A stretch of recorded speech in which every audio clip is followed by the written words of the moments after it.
같이 기도하시겠습니다. 사랑과 은혜가 풍성하신 하나님 아버지, 죄 가운데 있었던 저희를 주님의 피로 구원하시고 또 몸된 교회 가운데서 교제할 수 있도록 도와주신 감사드립니다. 코로나 속에서 우리가 복음을 전하고 또 모이는데 어려움을 겪고 있습니다. 우리를 긍휼히 여겨주시고 또 우리 신앙을 지켜주셔서 참으로 이 코로나도 해결될 수 있도록 도와주시고 또 그 가운데서 우리가 힘있게 복음을 전하며 살 수 있도록 도와주시옵소서. 또 코로나19로 고통당하는 많은 선교사님들과 형제자매님들 계십니다. 더욱 보살펴 주시고 건강을 지킬 수 있도록 도와주시고 또 이 가운데 더욱 신앙을 굳건히 하고 복음이 전해질 수 있도록 도와주시옵소서. 특별히 정읍교회 형제자매님들 더욱 도와주시고 또 삶 가운데 주님의 은혜와 긍휼이 넘칠 수 있도록 도와주시옵소서. 오늘 구역 모임도 주님의 은혜 가운데 진행되기를 간절히 바라며 예수님 이름으로 기도드렸습니다. 아멘. 요한복음 1장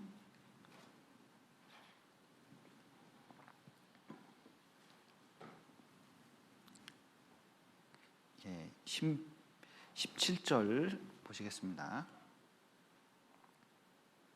요한복음 1장 17절 율법은 모세로 말미암아 주신 것이요 은혜와 진리는 예수 그리스도로 말미암아 온 것이라. 구역 모임 때는 요한복음을 계속 배우고 있습니다. 특별히 이 요한복음 1장에서는 예수님께서 어떤 분인지를 지금 말씀하고 계십니다. 예수님은 태초부터 계셨던 말씀이다. 그것을 요한복음 1장에서 우리에게 전해주고 있고 또 그 예수님은 뭐냐? 생명의 빛이다. 그것을 우리에게 이제 나타내 보여주고 계십니다. 그래서 그 예수님께서 말씀이 육신이 되신 분인데 이것은 말씀이 육신이 되셨다는 것은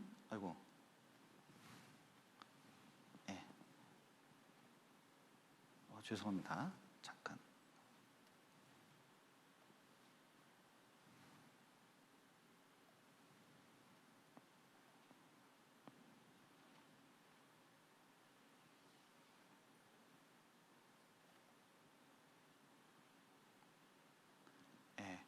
말씀이 육신이 되셨다는 것은 예수님께서 완전한 하나님이신데 동시에 완전한 인간이 되셔서 하나님 안에 있는 모든 것들을 우리에게 확실히 나타내려고 오신 분이라는 것을 보여주고 있습니다.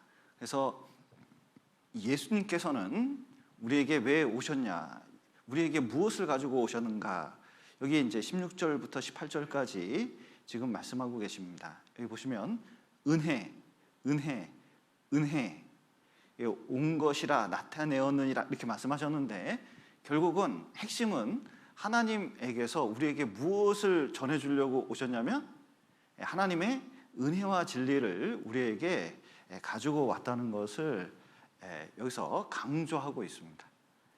그래서 특별히 율법과 비교하고 있거든요.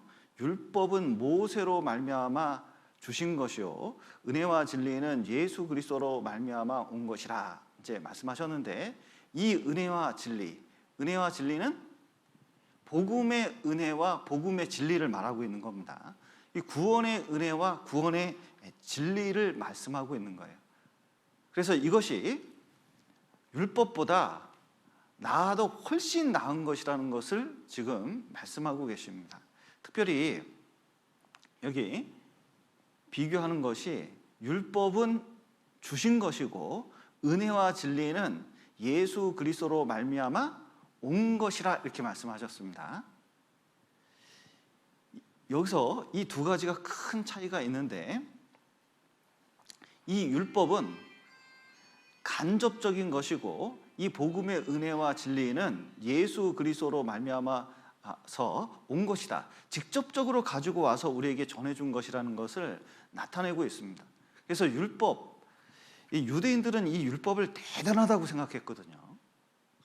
특히 모세로 말미암아 주신 것인데, 이 모세는 구약 성경의 대표적인 선지자 아닙니까? 이 모세로 말미암아 받은 것이 율법이기 때문에 이 율법은 하나님 말씀이고 이것보다 더 대단한 것은 없다고 생각을 했거든요. 그러나 구약 시대에 있었던 이 율법이 뭐냐면 하나님의 법을 말하고 있고, 율자가 무슨 율자죠? 법율자예요. 법은 법법자고, 그러니까 하나님의 법을 나타내고 있습니다. 그러니까 하나님 앞에 의롭다 하심을 얻으려면 마땅히 하나님 앞에서 행해야 할 법이 있습니다. 그런데 사람들이 그것을 지키지 못해서 이제 문제가 되는 거거든요. 율법이 있습니다. 그래서 이 율법은 진리일까요? 진리가 아닐까요?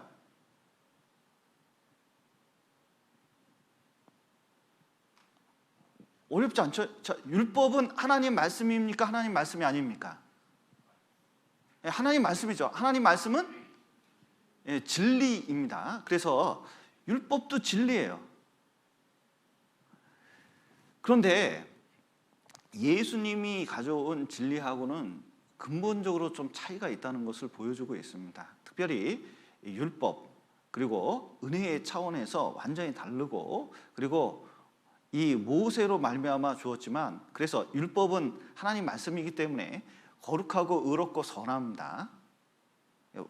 완전하죠. 그러나 이제 문제는 이것은 모세로 말미암아 주어진 것이고 은혜와 진리는 예수 그리스도로 말미암아 온 것이다, 이렇게 이제 말씀하셨을 때 이런 겁니다. 이 율법이 복음보다 좀 못한 것, 이유는 간접적이거든요. 여러분, 율법은 하나님이 시내산에서 모세에게 이렇게 줄 때 천사를 통해서 줬을까요? 아니면은 모세에게 직접 줬을까요?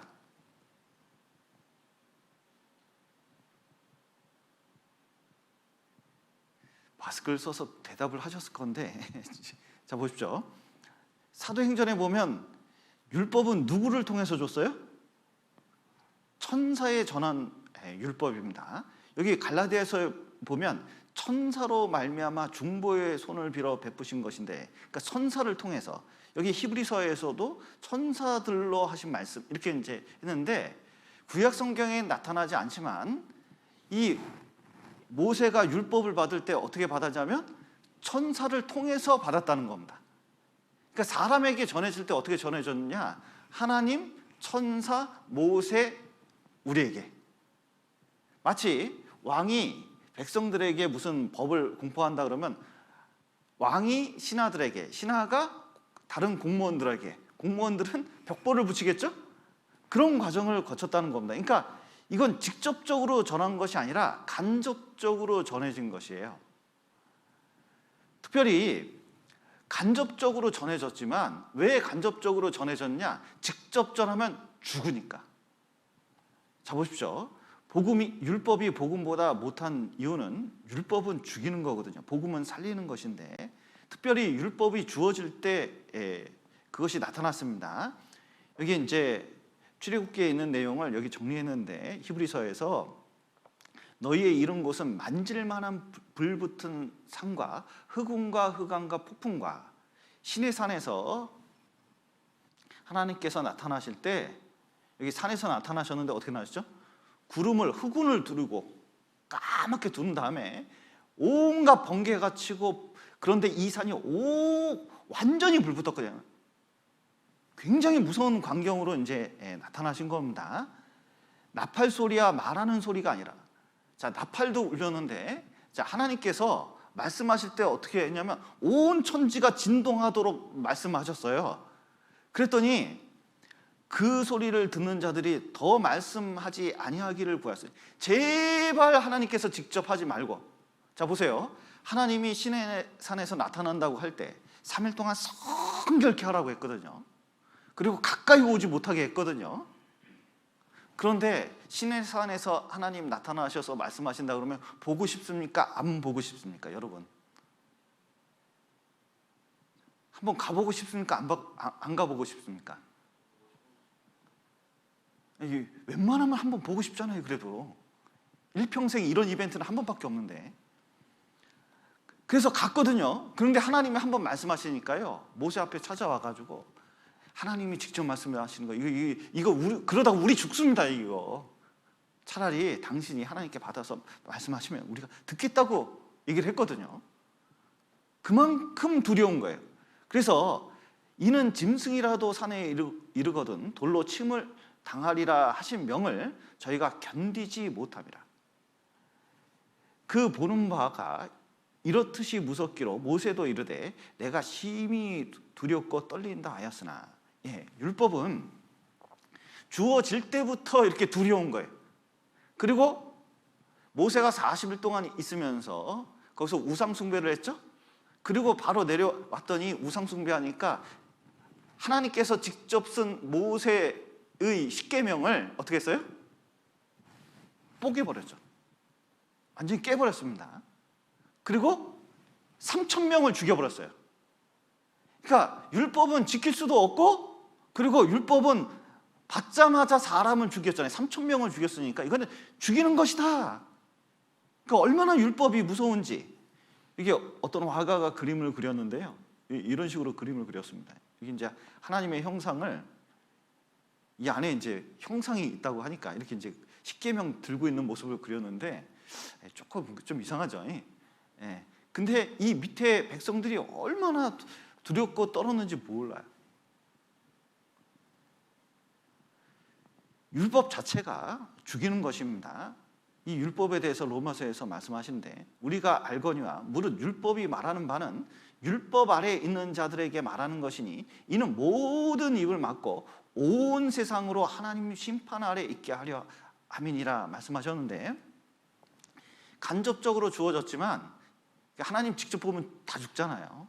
간접적으로 주어졌지만 그 율법을 지키지 않으면 모든 사람이 심판 아래 있고 저주를 받아서 지옥 간다는 것을 보여주는 게 율법이라는 것입니다.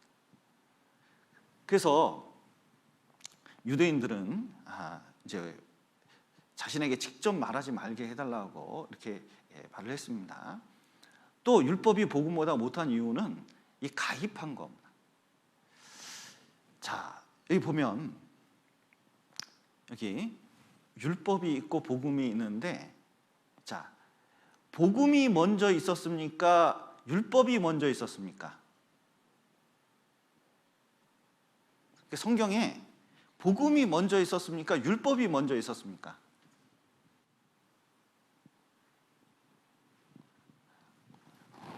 좀 어려운가요? 자, 복음이 먼저 있었습니까? 율법이 먼저 있었습니까? 오늘은 대답을 웬만하면 안 하기로 결심을 하신 거죠. 자, 이 복음이 에덴 동산 때부터 가죽옷을 통해서 여러 가지 복음의 내용을 이제 예표했습니다. 직접적으로 복음이 언제 왔냐? 아브라함 때. 구체적으로 알려줬습니다. 그래서 갈라디아서 이렇게 이제 보시면 여기 이렇게 말씀하시죠. 자, 하나님의 의에 대해서 말씀하실 때 아브라함이 하나님을 믿음에 이것을 그에게로 의로 정하셨다 한가 같으니라 말씀하시면서, 자, 성경이 미리 알고 먼저 아브라함에게 무엇을 전했다고요? 복음을 전하되 모든 이방이 너를 인하여 복을 받으리라 하였으니 그러므로 믿음으로 말미암는 자는 믿음이 있는 아브라함과 함께 복을 받느니라 말씀하신 것처럼, 이 아브라함 때에 있었던 건 아브라함 때. 그런데 율법은 언제 왔어요? 모세 때. 그러니까 요 이후에 갈라디아서에는 430년 후에 주어졌다고 말하고 있거든요. 그리고 예수님 때까지 이때 율법이 존재했던 거예요. 그러니까 복음과 복음 사이에 가입한 거라는 뜻입니다. 이 율법이 왜 가입을 했을까? 왜 율법을 하나님께서 이렇게 주셨을까? 복음만 직접 주면 편할 텐데. 자, 이 430년 후에, 자, 율법을 주신 목적이 뭐냐? 복음을 깨닫게 하기 위해서 보조적으로 준 것이라는 겁니다. 그래서 율법이 무엇이냐? 범법함을 인하여 더한 것이라 이렇게 말씀하셨는데, 사람들이 죄를 짓는데 죄를 깨닫지를 못해요. 죄가 심각한데, 하나님 보시기에 심각한데 본인은 별로 심각하지가 않아요. 인간인지라, 사람이 다 뭐 그렇지. 그러니까 하나님의 은혜를 깨닫게 하려면 반드시 자기가 죄인인 걸 깨달아야 그 은혜도 아는데, 자기 죄를 깨닫지 못하니까 은혜도 깨닫지 못하는 거예요. 자기 죄를 분명히 깨닫고 하나님 은혜를 깨닫는 방법이 무엇일까? 그것이 바로 율법이었습니다.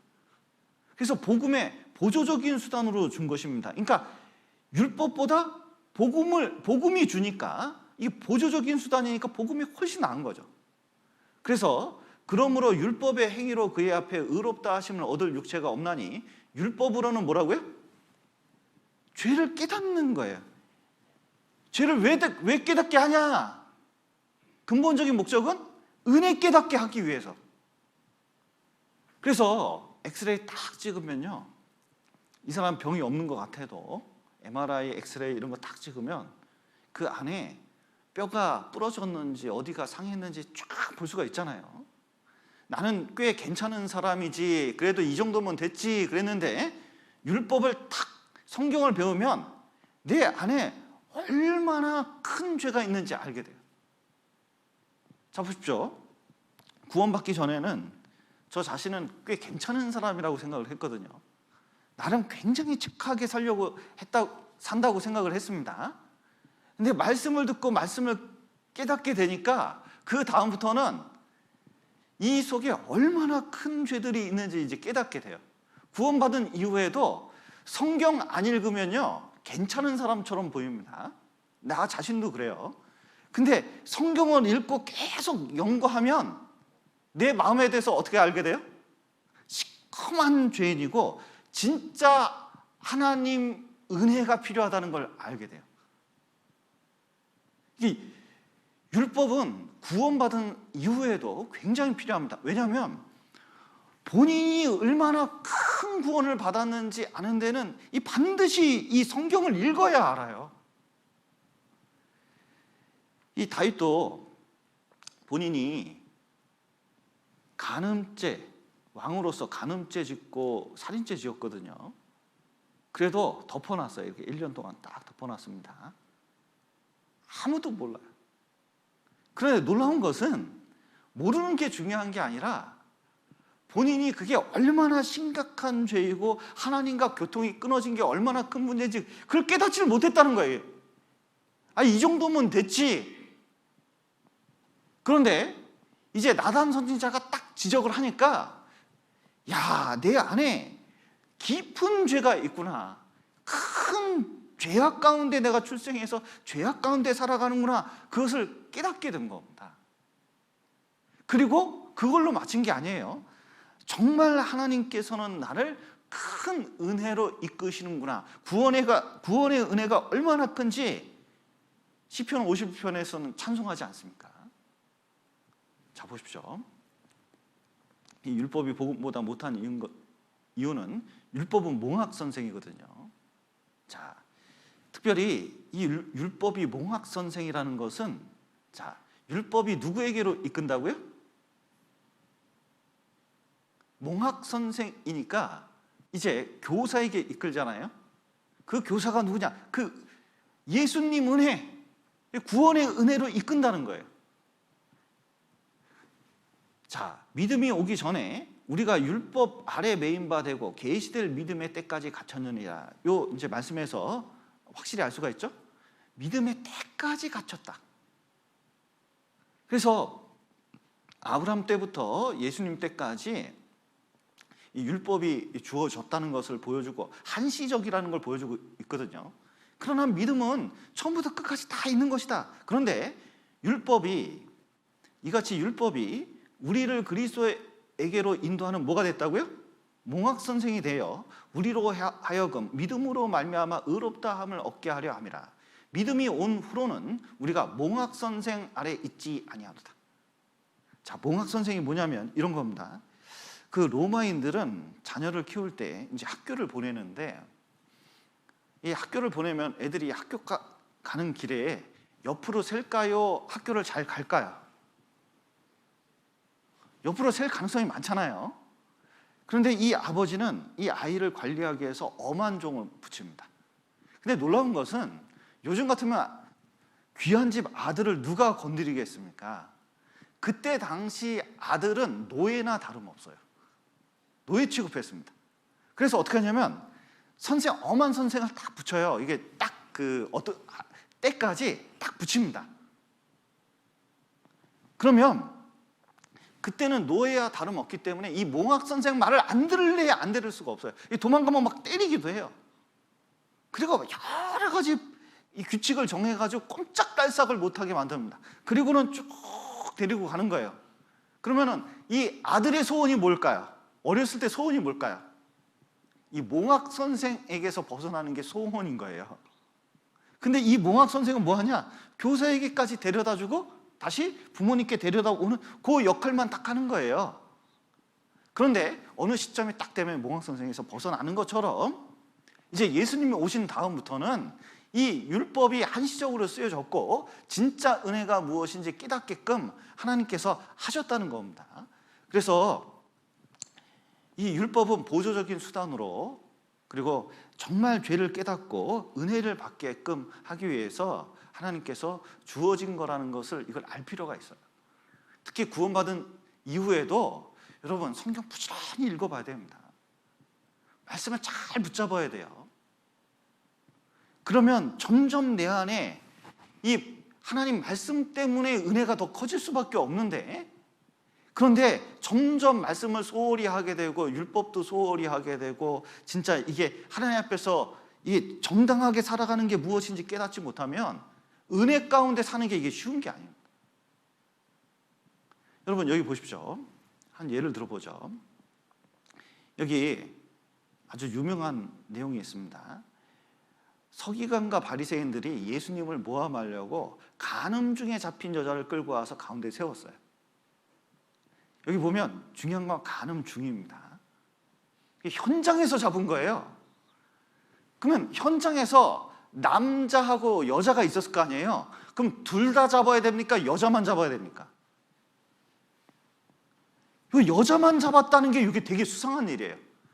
신명기에 보면 이 둘 다 잡으라고 돼 있거든요. 그리고 이 둘을 반드시 죽일지니라 이렇게 말씀하셨기 때문에 요 남자하고 짠 것 같아. 내가 보기에는 요 성경 구절 생각해 보면요, 이 남자는 참 책임감도 없을 뿐만 아니라 뭔가 이상해요. 그런데 예수께 말하되 선생이여 이 여자가 간음하다가 현장에서 잡혔나이다. 모세는 율법에 이러한 여자를 돌로 치라 명하였거니와 선생은 어떻게 말하겠나이까. 자, 율법에 이러한 여자를 돌로 치어서 죽이라고 돼 있는데, 그러면 요거 틀립니까 맞습니까? 요 말씀 맞습니까 틀립니까? 이거 맞거든요. 그런데 이거 고소할 조건을 얻고자 하는 겁니다. 이거 뭐냐면 죽이라 그러면 어떻게 되죠? 예를 들어서 여기서 제가 죽여 이렇게 했더니 다 돌 들고 죽였습니다. 그러면 저 어떻게 되죠? 살인 교사죄가 되는 거예요. 지금 로마법 하에 있는 겁니다.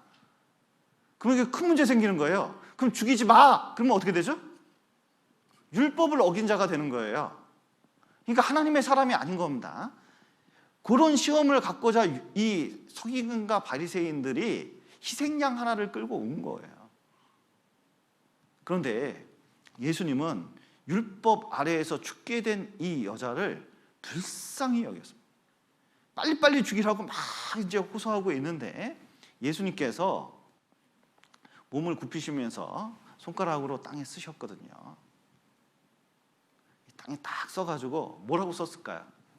참 상상력이 동원됩니다. 이게 손가락을 쫙 썼는데 뭐 혹자는 십계명을 썼다고 합니다. 혹자는 이름을 썼다고 하기도 하고 뭐 등등 여러 가지 이 설이 있는데 제 생각은 이래요. 이 사람들이 십계명 썼다고 물러날 사람들이 아닌 것 같거든요. 근데 간음하지 말지니라 이렇게 써놓고 거기다가 여기 서 있는 사람들 생전 처음 봤을 텐데 이름 썼을 것 같아요. 그때 그 다리 밑에 누구 뭐 이런 식으로 썼으면 들던 돌도 들 수가 있을까요 없을까요? 이거 놓고 가야지. 이거 이 보통 사람들이 오늘 작정하고 왔는데 이거 던지지 않고 갔다는 건 이거 특별한 이유가 있어서 그런 것 같아요. 그러니까 예수님은 보통 분이 아니고 손가락으로 쓰는데 지금 일일이. 그러니까 늙은이부터, 그러니까 나이 많은 사람이 죄가 제일 많으니까 이게 나이 많은 사람부터 나이 적은 사람까지 다 놓고 쫙 가서 예수님만 남았거든요. 예수님께서 이 남은 상태에서 이제 묻습니다. 너를 돌로 치려고 했던 그 사람들은 어떻게 됐냐? 이거 없다고. 누구만 남았어요? 예수님만 남았는데 이 여자를 돌로 쳐 죽일 수 있는 사람은 딱 한 사람밖에 없어요. 예수님. 죄가 없거든요. 죄 없는 자는 돌로 치라 그랬는데 죄 없는 사람은 예수님밖에 없어요. 그런데 예수님은 어떻게 하셨냐? 진짜 은혜를 가지고 오신, 이 죄인에게 은혜를 가지고 오신 분이라는 것을 나타내는 게 율법 앞에서 딱 막아서고 율법이 틀렸다고 하지도 않아요. 그리고 이 여자가 죽는 것도 잘못된 것은 아니지만 이 여자를 불쌍히 여기고 사랑해서 그 모든 것을 다 막아내는 겁니다. 그리고 이제 이 여자에게 이렇게 세우고 이제 너를 정죄한 자가 없느냐 이렇게 물으니까 주여 없나이다 말했죠. 그리고 예수님께서 나도 너를 정죄하지 아니하노니, 참 이게 놀라운데요. 나도 너를 정죄하지 아니하노니 그랬는데 이 정죄는 다 누가 받았을까요? 사람들의 정죄가 아니라 하나님의 심판을 다 누가 받았죠? 율법과 죄인 사이에서 예수님이 다 받았다는 걸 보여주고 있는 거예요. 그리고 가서 다시는 죄를 범치 말라 이렇게 말씀하셨거든요. 은혜가 사람을 죄를 범치 않게 합니다. 참 이 율법을 통해서 은혜를 깨닫는 게 이게 중요한데, 여기 잠깐 보시면, 자 보십시오. 여기 부정한 여자, 아까 지금 돌 맞은 여자 같은 여자가 여기 있습니다. 그런데 시몬이라는 사람 집에 들어갔는데 아니 이게 발도 안 씻겨줘요. 향기름도 안 묻혀줘요. 그런데 어떤 여자 하나가 저 머리털로 발에다가 머리카락으로 닦아주면서 세상에 발에다가 입맞춤을 하네. 여러분 남편 발에다가 입맞춤 해본 적 있어요? 이게 쉬운 일이 아니잖아요. 그런데 이 입맞춤을 하니까 보니까 부정한 여자거든 이거. 그런데 남자 발에다가 이 뽀뽀를 해야 그 공개적으로. 그러니까 시몬이 아주 부정하게 생각을 했어요. 그런데 예수님께서 이제 얘기를 합니다. 이 빚이 있는데 하나는 500데나리온 졌고 하나는 50데나리온 졌습니다. 그러니까 5천만 원, 여기 500만 원 졌습니다. 그래서 둘이 갚을 것이 없어서 둘이 탕감해 줬는데, 그러면 둘 중에 누가 저를 더 사랑하겠느냐? 자, 5천만 원 탕감받은 사람하고 500만 원 탕감받은 사람, 뭐 극단적으로 가볼까요? 1억 탕감받은 사람하고 여기 100만 원 탕감받은 사람이 있습니다. 그러면 누가 탕감해 준 사람을 누가 더 사랑하겠습니까? 누가 더 사랑하겠습니까? 당연히 많이 탕감받은 사람이 너무 좋아하겠죠. 찾아와서 너무 감사하다고 그러지 않겠습니까? 내 판단이 옳도다.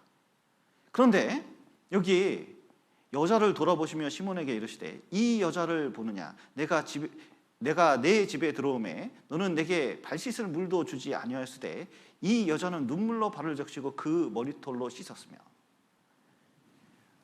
왜 이 여자가 이렇게까지 했냐? 그리고 시몬 너는 왜 발도 씻겨주지 않냐? 이유가 뭐예요? 이유가 뭡니까? 이유가 자기가 얼마나 사함받았는지 그 은혜를 깨닫지 못하니까 행동으로 밖으로 나온다는 거예요. 그게 누가복음 잠깐 더 보실까요? 누가복음 7장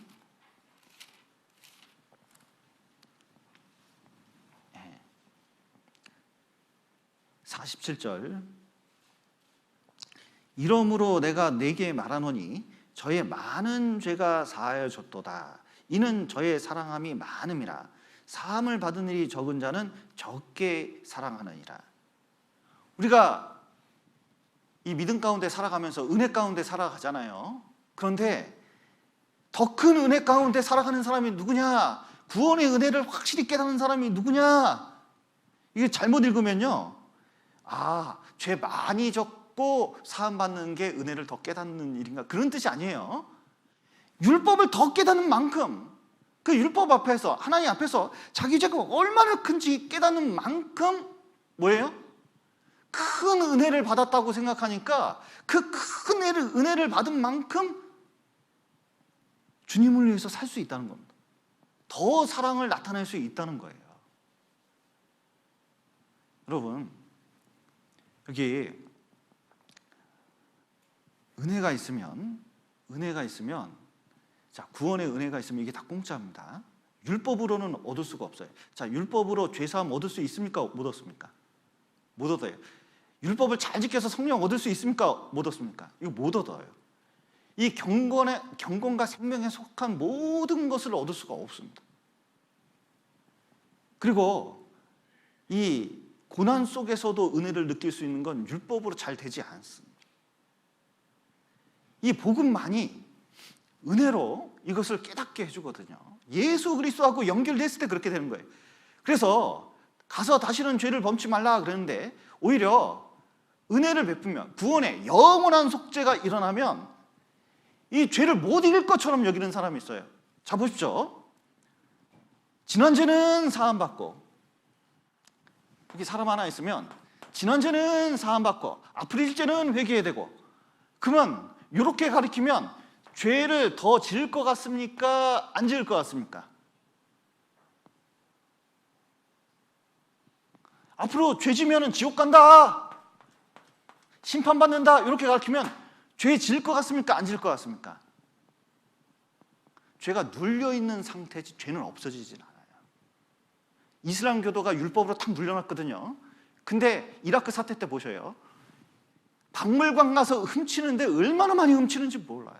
그러니까 죄가 스프링처럼 눌려있는 것이지 없어진 게 아니에요. 그 죄를 이기지는 못하게 만드는 거예요. 그리고 이렇게 만들어 놓으면 어느 날 죄를 딱 지면요, 이왕배린몸 되는 거예요. 귀신 하나 왔다가 7 귀신이 더 들어가는 것처럼 되는 겁니다. 완전히 삶이 무너질 수도 있는 거예요. 그런데 하나님께서는 우리 죄를 이렇게 용서하지 않았어요. 어떻게 용서하셨어요? 모든 죄를 용서하셨습니다. 7번 쓰러져도 8번 일으키는 거예요. 은혜 가운데서, 야, 지금부터 해도 돼. 지금부터 해도 된다. 내가 널 사랑하는 거다. 그 죄도 용서한 거다. 지금부터 해도 된다. 아직 늦은 게 아니다. 보통 은혜가 아니에요. 은혜를 베풀고 계속 베푸는 거예요. 그래서 요한복음 1장 16절에는 은혜 위에 은혜라고 했거든요. 은혜 위에 은혜가 뭐냐면, 바닷가 가면 파도가 계속 밀려오잖아요. 한 번 밀려오고 그만 밀려오는 게 아니라 계속적으로 밀려오는 것처럼 주님께서는 우리 삶 가운데서요, 끊임없이 구원의 은혜뿐만 아니라 삶 속에서도 계속된 은혜를 주고 이 세상을 살아가게 하시려고 해요. 믿음 가운데 있고 그 은혜를 깨닫게 되면, 보십시오, 이런 창녀들도 성경에 보면 완전히 변화돼서 인생을 살았습니다. 은혜가 사람을 바꾼 거예요. 전 자신감이 있는 게, 구원받아서 우리 교회에 와봐라. 그러면 죄 짓던 사람이 죄를 덜 짓게 돼 있어요. 제 자신만 봐도, 그리고 우리 주변 사람들만 봐도 구원받은 이후에는 그 전에 죄 짓는 것보다 훨씬 덜 죄 져요. 여러분, 우리 교회 내에 끼견실이 있습니다. 끼견실? 어떤 교회 가면 끼견실이 있다고 자랑을 하더라고요. 담배 피는 곳이 있다는 거예요. 제가 옛날에 지하철 타다가 옆에 큰 교회 다니는 여학생들이 둘이 이렇게 찬양대를 연주하나 봐요. 첼로 들고, 전공자들이에요. 근데 교회 다니는 얘기 하는데 야, 나 이런 젊은 처자들이 교회 다니면서 교회 갔다 오고 막 얘기하면서 그렇게 음란한 얘기를 할 줄 몰랐어요. 나 깜짝 놀랐다니까요. 이건 교회 다니는 거지 절대로 그 교회 다니는 거 가지고 죄를 조금 더 변케 못해. 오히려 은혜가 마음속에 깊이 있을수록 죄를 이기게 합니다. 그래서 이 은혜 아래에 있으면 참 희한해요. 은혜 속에서 강하다 그랬는데 마음은 뭐로서 굳게 해요? 은혜로서 굳게 해요. 자, 보세요. 이제 연말이 됐는데 성경 일독을 하잖아요. 그러면요, 그래, 내가 읽고 말아. 이거 잘 됩니까? 안 됩니까? 잘. 이 생각보다 안 돼요. 잘. 내가 신앙생활 잘해야지 여러 가지 결심을 합니다. 이게 생각보다 잘 안 되거든요. 자기 의지 가지고 잘 안 돼. 근데 이게 모이는 것도 은혜고, 읽는 것도 은혜고, 기도하는 것도 은혜 속에 있고, 주님의 은혜 가운데서 쭉 살아갈 수밖에 없다는 걸 깨닫게 되면요, 이 마음이 그렇게 율법적이지 않아도 된다는 걸 깨닫게 되는 거예요. 그러니까 은혜 가운데 있는 것이 이게 얼마나 중요한지 모릅니다. 율법 가운데 있으면 이게 율법주의자가 되는 거예요. 구원받은 사람도 잘못하면 이게 혼란 속에 있을 수 있는 겁니다. 그래서 율법은 은혜는 우리를 새로운 피조물로 만들잖아요. 율법은 죄를 드러내지만 은혜는 하나님 사랑을 나타냅니다. 그리고 율법은 의를 요구하지만 은혜는 의를 가져다 주잖아요. 이거 완전히 차이가 나는 겁니다. 율법은 죽음을 주지만 은혜는 생명을 줍니다. 율법은 해야 할 일을 말하거든요. 은혜는 행하신 일을 말해요. 자, 보세요. 내가 뭔가 이렇게 구원의 역사가 일어나고 뭔가 하나님 역사가 일어났습니다. 그러면 내가 했다고 그럽니까? 하나님이 하셨다고 합니까? 진짜요? 하나님이 하셨기 때문에 그 일이 됐다고 말할 수밖에 없어요. 왜냐면 나한테 그게 원래 없었는데 뭐. 그리고 율법은 죄를 깨닫게 하지만 은혜 가운데 있으면 죄를요 의외로 멀리하게 돼요. 왜냐면 자꾸 은혜가 깨지는 걸 알기 때문에. 그래서 이 은혜는 하나님에게로 사람을 데려옵니다. 왜냐면 좋으니까 데려오는 거예요. 이 교회도 내 자신도 은혜 가운데 있어야 사람을 데려오게 되는 거예요. 이게 율법적으로 하나도 재미없고 스트레스 팍팍 받는데 어떻게 사람을 데려올 수 있겠습니까? 이거 보셔요. 그리고 여기 은혜와 진리인데 여기 잠깐 조금 더 보죠. 요한복음 1장 17절 율법은 모세로 말미암아 주신 것이요 은혜와 진리는 예수 그리스도로 말미암은 것이라. 여기 이제 좀 설명이 필요한데 율법도 진리입니다. 율법도 진리예요. 그런데 예수님이 가져온 진리하고 무슨 차이가 있냐? 이런 겁니다. 과거의 구약 성경은 부분적이었어요. 그리고 모형적이었다고 보통 얘기하거든요. 예를 들어서 성막이 있습니다. 근데 성막을 예수님 빼고 성막을 이해하려면 이해가 안 가요.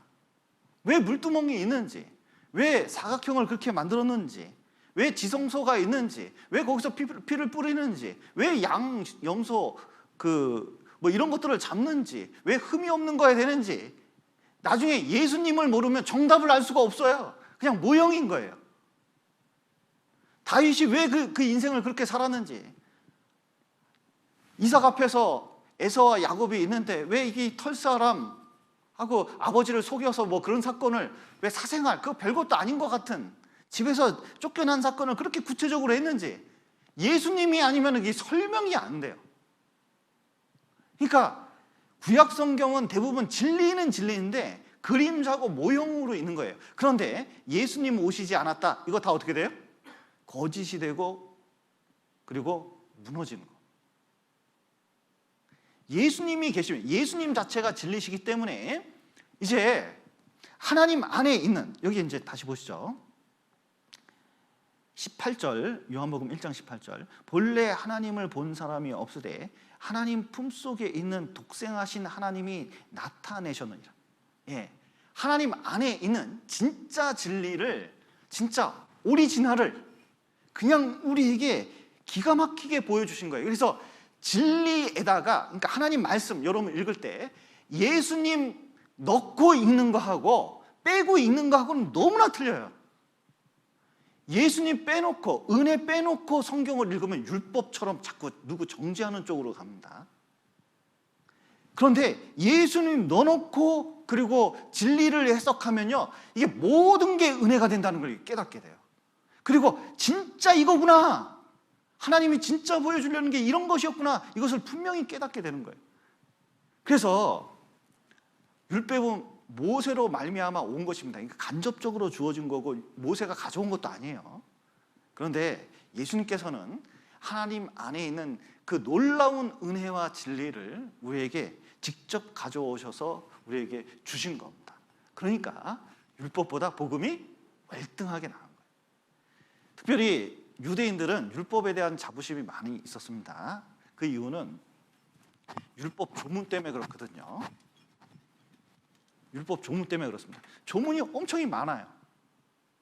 근데 복음은 너무 단순하잖아요. 자, 삼성그룹 사장이 되려면 보통 까다로운 게 아닙니다. 학력도 좋아야 되고 경력도 있어야 되고 그 서약서, 계약서가 있는데 거기다 사인을 해야 되면요, 얼마나 많은 내용이 있겠습니까? 그런데 사장 되는 게 그렇게 어려워요. 근데 그 삼성그룹 회장 아들 되는 건 쉽습니까? 어렵습니까? 아들 되는 건 쉽습니까? 어렵습니까? 물론 우리는 어렵죠. 근데 이재용 씨는 쉬웠습니까? 어렵습니까? 넣기만 하면 돼, 넣기만. 그런데 모든 권리를 갖는 거예요. 그게 갈라디아서 4장에 아브라함을 비유로 나타내고 있습니다. 아브라함이 있습니다. 자, 복음의 대표가 아브라함이죠. 자, 아브라함이 있는데 문제는 두 자식이 있었어요. 하나는 이삭, 하나는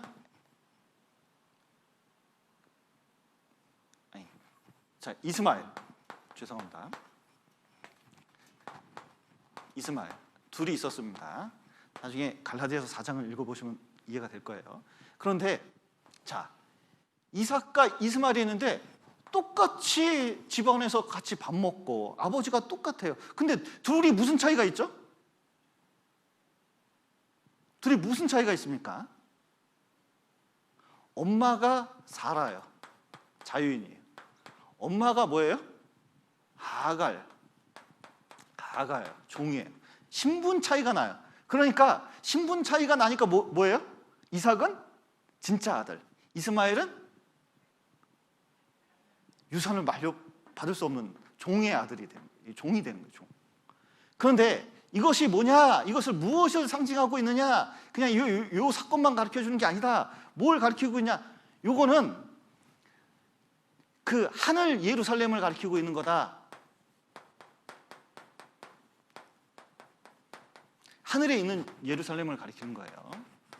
요거는 예루살렘인데 무슨 예루살렘을 가리키고 있어요? 현재 있는 예루살렘을 가리키고 있는 것이다. 현재 예루살렘은 어떻게 했는데? 지금도 성전에서 율법 지키고 있고 율법을 막 밤낮으로 지키려고 그러면서 천국 가려고 애를 쓰는데 율법주의를 나타내고 있는 거예요. 절대로. 그런데 이렇게 끈질기게 열심히 해봐야 종이다. 하늘 예루살렘은 뭐냐? 우리 어머니라 그랬거든요. 우리 어머니가 누구예요? 장길자 아닙니다. 이게 저 안선홍 증인회가 여기 있어가지고 이걸 얘기를 안 할 수가 없는데 여기 한번 보시죠. 이 구절을 좀 봐야겠네요. 말 나온 김에 갈라디아서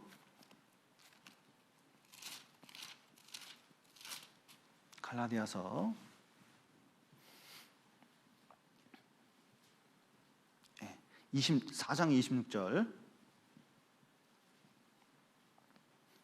오직 위에 있는 예루살렘은 자유자니 곧 우리 어머니라. 자, 복음으로써 우리를 낳았다고 말씀하셨습니다. 결국은 뭐냐면 복음을 나타내는 거예요. 그러니까 어머니가 복음을 나타내는 겁니다. 복음.